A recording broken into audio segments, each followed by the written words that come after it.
जय हिंद मेरे प्यारे बच्चों, कैसे हैं आप सब लोग। उम्मीद है सब बढ़िया, चुस्त दुरुस्त और तंदुरुस्त होंगे। आज का जो सेशन है वो सबसे पहला तो बात ये है कि काउंसलिंग का, ऑफलाइन काउंसलिंग का जो राउंड 3 है वो कब से स्टार्ट होगा और जो फाइनल कॉल जो लिखाया है उसका क्या मतलब है। देखिए, आज है 5 सितंबर और कल यानी कि 6 सितंबर से आपका ऑफलाइन काउंसलिंग की जो वेटिंग लिस्ट है, उसकी जो 3rd वेटिंग लिस्ट है वो रिलीज हो जाएगी कल। अब मैं वेटिंग लिस्ट को चेक करना नहीं बताऊंगा, क्योंकि मैं फर्स्ट में और सेकंड में वेटिंग लिस्ट को कैसे चेक करना है, अपने बच्चे का नाम कैसे चेक करना है और कहां से चेक करना है, सैनिक स्कूल सोसाइटी की वेबसाइट पर जाना है। उसका लिंक आपको डिस्क्रिप्शन में मिल जाएगा। उसमें आवर स्कूल्स वाले सेक्शन में जाना है और कल या परसों तक सारे स्कूल्स की वेटिंग लिस्ट के जो 3rd राउंड है उनका डेटा अपडेट हो जाएगा। अपने जिस क्लास में भी आपका बच्चा है उसका नाम चेक करना है कि क्या 3rd राउंड की वेटिंग लिस्ट में हमारे बच्चे को बुलाया है या नहीं बुलाया है। ठीक है, अब बात आती है कि सर ये फाइनल कॉल वाला क्या सिस्टम है। देखिए, ई काउंसलिंग का जो ऑफलाइन काउंसलिंग जो चल रही है आपकी, अगर उसके फाइनल तक देखें, अगर उसकी जो 10th लिस्ट तक है वो नवंबर तक जाती है। ठीक है, और अभी इस समय राष्ट्रीय मिलिट्री स्कूल के ऑनलाइन एप्लीकेशन फॉर्म क्लास 6 के लिए और क्लास 9 दोनों के लिए ही फिल किए जा रहे हैं, जिनकी लास्ट डेट क्या है, जिनकी लास्ट डेट है 19 सितंबर। क्लियर, 6 तारीख से आपका राउंड 3rd स्टार्ट हो रहा है और 4th राउंड तक पहुंचते पहुंचते इसकी जो डेट है वो ये वाली जो फॉर्म की लास्ट डेट है वो खत्म हो जाएगी, यानी कि राष्ट्रीय मिलिट्री स्कूल के जो फॉर्म हैं उनकी लास्ट डेट चली जाएगी। अगर आपने अभी तक अपने बच्चे का राष्ट्रीय मिलिट्री स्कूल का फॉर्म फिल नहीं किया है तो फटाफट से डिस्क्रिप्शन से RMS फॉर्म फिलिंग की वेबसाइट का लिंक क्लिक करो और फटाफट से अपने बच्चे का फॉर्म भर दीजिए। आपको डेट ऑफ बर्थ से रिलेटेड या डॉक्यूमेंट से रिलेटेड अगर किसी भी चीज की जानकारी चाहिए तो आप कमेंट सेक्शन में कमेंट ड्रॉप कर सकते हैं। दूसरा, इसके खत्म होते ही आपके जो सैनिक स्कूल है, ठीक है, ऐसा बिल्कुल नहीं है कि सैनिक स्कूल 2025-26 के सेशन के एप्लीकेशन फॉर्म तब आएंगे जब इस साल की सारी ऑफलाइन काउंसलिंग की वेटिंग लिस्ट आपकी आ जाएंगी। ऐसा बिल्कुल भी नहीं है, ऐसा बिल्कुल भी नहीं है। ये जो लास्ट नवंबर तक जा रही है ना वेटिंग लिस्ट, ये एज इट इज चलती रहेगी। दूसरी बात यह है, जिन स्कूलों में वेटिंग लिस्ट रिलीज होना बंद हो चुकी है वहां की जितनी भी वैकेंसीज हैं वो कंप्लीट फिल हो चुकी हैं, क्योंकि उन्होंने वही बोला था ये वेटिंग लिस्ट प्रोविजनल है। इसमें बच्चे का नाम आने का मतलब ये बिल्कुल नहीं है कि आपके बच्चे का एडमिशन हो ही जाएगा, ये कोई पक्का नहीं है।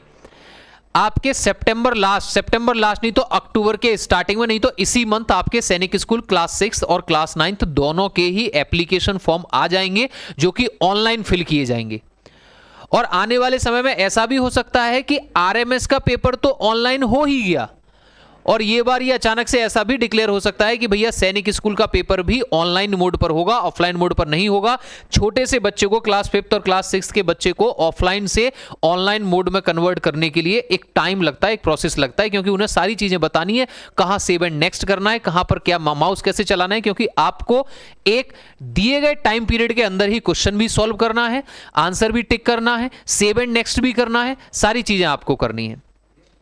तो अगर आपके बच्चे की डेट ऑफ बर्थ अभी भी 10 से 12 साल क्लास 6 के लिए और 13 से 15 साल क्लास 9 के लिए है तो अपने बच्चे का राष्ट्रीय मिलिट्री स्कूल का फॉर्म भर दीजिए। सैनिक स्कूल का फॉर्म आने ही वाला है, जस्ट रिलीज होने वाला है, कुछ समय में बहुत जल्दी रिलीज हो जाएंगे क्लास 6 और क्लास 9 दोनों के, वो फॉर्म भी फिल करिएगा। RMS में बच्चे का सिग्नेचर लग रहा है, उसकी फोटो लग रही है, आधार कार्ड आपका चाहिए जो कि नंबर वगैरह आधार नंबर आपको फिल करना है, उसके बाद आपको फोटो अपलोड करना है। ये सारे डॉक्यूमेंट्स है, बाकी उसमें कोई डॉक्यूमेंट अपडेट नहीं हो रहा है। लेकिन सैनिक स्कूल में आपको डोमिसाइल सर्टिफिकेट भी बनवा के रखिए आप अपने बच्चे का, कास्ट सर्टिफिकेट भी बनवा के रखिए, बर्थ सर्टिफिकेट भी बनवा के रखिए और जो आधार है उसकी भी जरूरत पड़ेगी।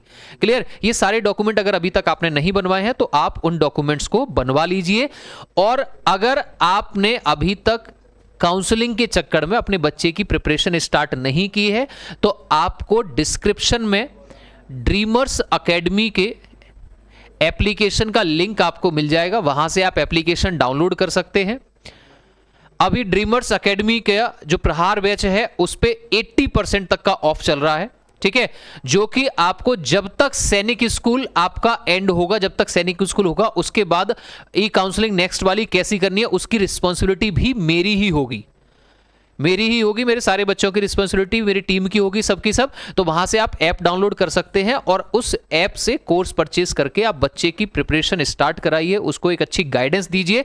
और प्लस सबसे बड़ा फायदा क्या है कि हम जितने भी बच्चे हैं उनका वीकली टेस्ट होता है सैटरडे को, और वो टेस्ट उनका ऑफलाइन मोड पर कभी हुआ ही नहीं। क्यों? क्योंकि बच्चा अपने घर बैठा हुआ है, हम उसकी ऑनलाइन क्लासेस यहाँ से चला रहे हैं। तो हमने शुरू से ही, जब से स्टार्टिंग में और भी बैचेस स्टार्ट हुए थे, तब से ही ऑनलाइन ही टेस्ट हमेशा कराए थे। तो उस ऑनलाइन टेस्ट का फायदा आज हमें देखने को मिला है, जब आरएमएस ने ये कहा कि भैया अब से फॉर्म आपके जो भी पेपर होंगे वो आपके ऑनलाइन होंगे, और हो सकता है सैनिक भी ऑनलाइन हो। तो वहां पे हमने पहले से ही बच्चों को इस चीज को प्रिपेयर कर दिया है कि आपको एक दिए गए टाइम पीरियड में किस तरीके से क्वेश्चन सॉल्व करनी है, मैथ्स कैसे करनी है, टाइम मैनेजमेंट कैसे करना है, माउस कैसे चलाना है, कैसे ऑप्शंस को सेलेक्ट करना है, वो सारी की सारी चीजें। और अभी भी जो क्लासेस हैं स्कूलिंग के बाद में, बच्चों की क्लासेस डेली लाइव चलती हैं। उसके बाद आप अगर कोई प्रॉब्लम है तो आप रिकॉर्डेड मोड पर भी उन क्लासेस को देख सकते हैं, ठीक है। और जो बच्चे आरएमएस की प्रिपरेशन या आरआईएमसी की प्रिपरेशन कर रहे हैं, उनको एवरी फ्राइडे पर्सनालिटी डेवलपमेंट की भी क्लासेस होती है, जो कि रॉजर सर के द्वारा होती है, उनके इंटरव्यू में हेल्प करने के लिए। सैटरडे को आपका, हर सैटरडे एवरी वीक आपका मॉक टेस्ट होगा, और लगभग नवंबर से स्टार्ट हो जाएंगे आपके पीवाईक्यू और फुली मॉक टेस्ट, जो कि कंप्लीटली बेस्ड होंगे आपके आरएमएस और सैनिक की तैयारी के लिए। तो अगर अभी तक आपने प्रिपरेशन स्टार्ट नहीं की है तो आप डाउनलोड करिएगा एप्लीकेशन को, या किसी भी तरीके की क्वेरी को आप कमेंट सेक्शन में भी ड्रॉप कर सकते हैं। जय हिंद, थैंक यू।